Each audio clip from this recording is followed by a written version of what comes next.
ఉమ్మడి కరీంనగర్ జిల్లాలో భారీ వర్షాలు కురుస్తున్నాయి. జగిత్యాల, సిద్దిపేట జిల్లాలో కుండపోత వాన పడుతోంది. హుస్నాబాద్లో ఎడతెరిపి లేకుండా కురుస్తున్న వర్షాలకు రోడ్లు జలమయమయ్యాయి. ఇళ్లలోకి నీరు చేరడంతో జనం తీవ్ర ఇబ్బందులు పడుతున్నారు. రేపు విద్యాసంస్థలకు సెలవు ప్రకటించారు సిద్దిపేట కలెక్టర్.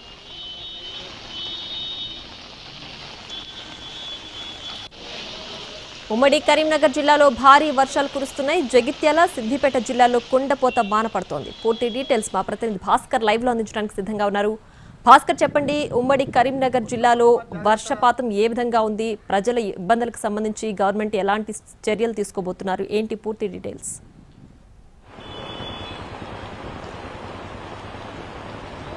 ప్రియా, మోందా తుఫాన్ ప్రభావంతో ఉమ్మడి కరీంనగర్ జిల్లాలో భారీగా అయితే వర్షాలు కురుస్తా ఉన్నాయి. ఉమ్మడి కరీంనగర్ జిల్లా పరిధిలోని హుజురాబాద్, ఉస్నాబాద్ నియోజకవర్గాలు తీవ్రంగా ప్రభావితం అయ్యాయని చెప్పవచ్చు. ఎందుకంటే ఆ రెడ్ అలర్ట్ ఉన్న వరంగల్, జనగామ జిల్లాల సరిహద్దుల్లో ఉంటాయి ఈ రెండు నియోజకవర్గాలు కూడా. ఒక్కసారి మనం చూసినట్టయితే పొద్దున్న నుంచి స్టార్ట్ అయిన వర్షం, ఉస్నాబాద్ నియోజకవర్గానికి సంబంధించి పొద్దున స్టార్ట్ అయిన వర్షం మధ్యాహ్నానికి జోరందుకుంది. మధ్యాహ్నం నుంచి ఇప్పటి వరకు, అంటే మధ్యాహ్నం 12 గంటల సమయం నుంచి ఇప్పటి వరకు నాన్ స్టాప్ గా వర్షం, ఒక ఆకాశానికి చిల్లు పడిందా అన్నట్టుగా వర్షం అయితే కురుస్తా ఉన్నది. ఈ వర్షం దాటికి హుజురాబాద్ పట్టణంలోని ఇళ్లలోకి, లోతట్టు ప్రాంతాల్లోకి నీళ్లు వచ్చాయి. హుజురాబాద్ పట్టణంలోని ఉస్నాబాద్ పట్టణం, ఈ రెండు పట్టణాలు కూడా జలమయమైన పరిస్థితి ఉన్నది. రాకపోకలకు తీవ్ర ఇబ్బందులు అయితే నెలకొన్నాయి. అటు కరీంనగర్ టౌన్ లో కూడా సాయంత్రం ప్రారంభమైన వర్షం గత గంటన్నర నుంచి ఎడతెరిపి లేకుండా కురుస్తున్న సిచ్యువేషన్ అయితే కనిపిస్తా ఉన్నది.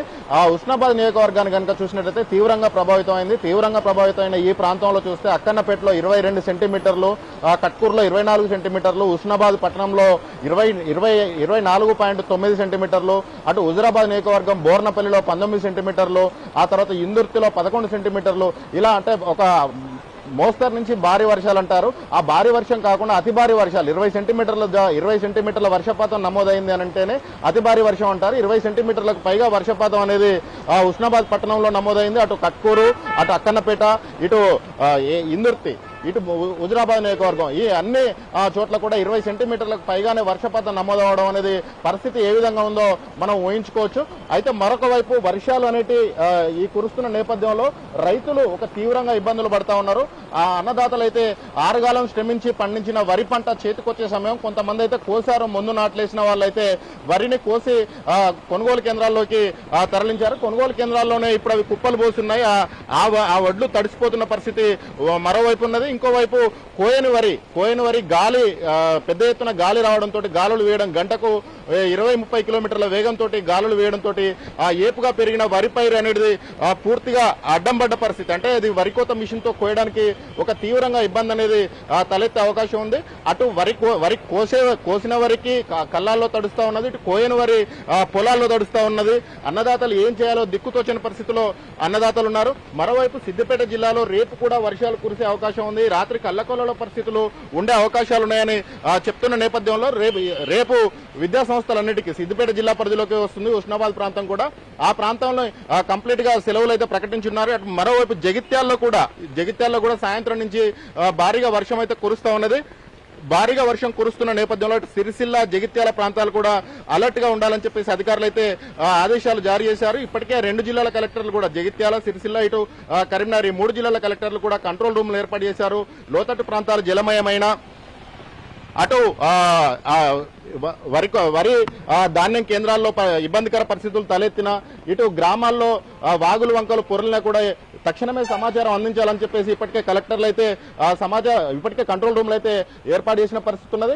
మరోవైపు ఈ తుఫాను ప్రభావం మరొక 24 గంటలు ఉంటుందని చెప్తున్న నేపథ్యంలో అధికారులు అయితే ఇప్పటి వరకు అయితే అప్రమత్తంగానే ఉన్నామని చెప్తా ఉన్నారు. ప్రాణ నష్టం జరగకపోయినప్పటికీ ఆస్తి నష్టం అయితే భారీగా ఉంది.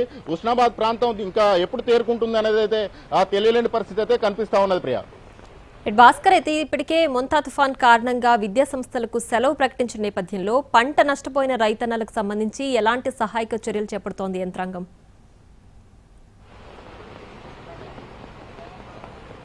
అంటే ధాన్యం కొనుగోలు కేంద్రాలన్నీ కూడా పొలాల్లోనే ఏర్పాటు చేస్తారు, గ్రామ శివారు ప్రాంతంలో ఏర్పాటు చేస్తారు. అయితే పెద్ద ఎత్తున వర్షం నమోదు కావడం, 20 సెంటీమీటర్లు 15 సెంటీమీటర్లకు పైగా వర్షం నమోదు కావడం, కురిసినప్పుడు ఒక కుండపోతగా అసలు ఆకాశానికి చిల్లు పడింది. ఒక బాటిల్ మూత విప్పి ఫస్ట్ ఫ్లోర్ నుంచి పోస్తే ఎలా అయితే పడుతుందో అంత రేంజ్ లో వర్షం కురుస్తున్న పరిస్థితి అయితే కనిపిస్తా ఉన్నది. ఇటువంటి రేంజ్ లో వరద అనేది ఒకసారి కనుక వస్తే ధాన్యం కుప్పలు వరి ధాన్యం తడిసిందంటే తడిసిన వరి ధాన్యం రంగు మారుతుంది, కొన్ని చోట్ల మొలకెత్తే అవకాశాలున్నాయి. 6 కాలం శ్రమించారు. ఈ వర్షాకాలంలో అన్నదాతలు ఎన్నడూ లేని విధంగా ఇబ్బందులు అయితే ఎదుర్కొన్నారు. అటు రోగాలు కావచ్చు, ఇటు యూరియా కొరత కావచ్చు, ఇవన్నిటిని ఎదుర్కొని పంటలు పండించిన అన్నదాతలు తీవ్రంగా ఇబ్బందులు అయితే ఎదుర్కొంటున్నారు. ఈ పంట చేతికొచ్చే సమయంలో 6 కాలం శ్రమించి అప్పులు చేసి అప్పో చేసి పండించిన పంట చేతికొచ్చే సమయంలో ఈ వరుణుని రూపంలో ఈ రకమైన దాడి జరగడం అనేది అన్నదాత కోలుకోలేని విధంగా మారిందని చెప్పవచ్చు. మరోవైపు ఈ లోతట్టు ప్రాంతాలు ఇప్పటికే అన్ని జలాశయాలు కావచ్చు, అన్ని రిజర్వాయర్లు కావచ్చు, వాగులు వంకలు చెక్ డ్యాంలు పూర్తిగా కూడా అవి నిండిపోయి జలకలను సంతరించుకున్నాయి, పూర్తి నిండు కుండలను తలపిస్తున్నాయి. ఈ నేపథ్యంలోనే ఇంత భారీ స్థాయిలో 20 సెంటీమీటర్ల రేంజ్ లో వర్షం అంటే గత సెప్టెంబర్ లో ఆగస్ట్ లాస్ట్ వీక్ గానీ సెప్టెంబర్ సెకండ్ వీక్ లో గానీ వచ్చిన వర్షాలతో సమానం అని చెప్పవచ్చు. ఇది ఆ రేంజ్ లో వర్షాలు 20 సెంటీమీటర్లకు పైగా వర్షం నమోదైతా ఉన్నది. ఈ రేంజ్ లో తెల్లారే వరకు కూడా ఇదే రేంజ్ లో వర్షం ఉంటుంది అని చెప్పేసి, ఈ స్థాయిలో వర్షాలు కురుస్తాయని చెప్పేసి వాతావరణ శాఖ చెప్తున్న నేపథ్యంలో ఏ క్షణం ఏం జరుగుతుందో తెలియని ఒక బిక్కుబిక్కుమనే ఆందోళనలో ప్రజలైతే ఉన్నారు. అధికారులు అయితే సమన్వయంతో పనిచేయాలని చెప్తున్నారు. మరోవైపు మంత్రులు, ప్రజాప్రతినిధులు కూడా అందరూ అలర్ట్ గా ఉండాలి. ఎక్కడ ఎవరికి సెలవులు అయితే రద్దు చేశారు. ఈ 3 జిల్లాల్లో కూడా అధికారులకు సెలవులు రద్దు చేసిన సిచ్యువేషన్ అయితే కనిపిస్తా ఉంది. Priya. Right Bhaskar, thanks for the updates.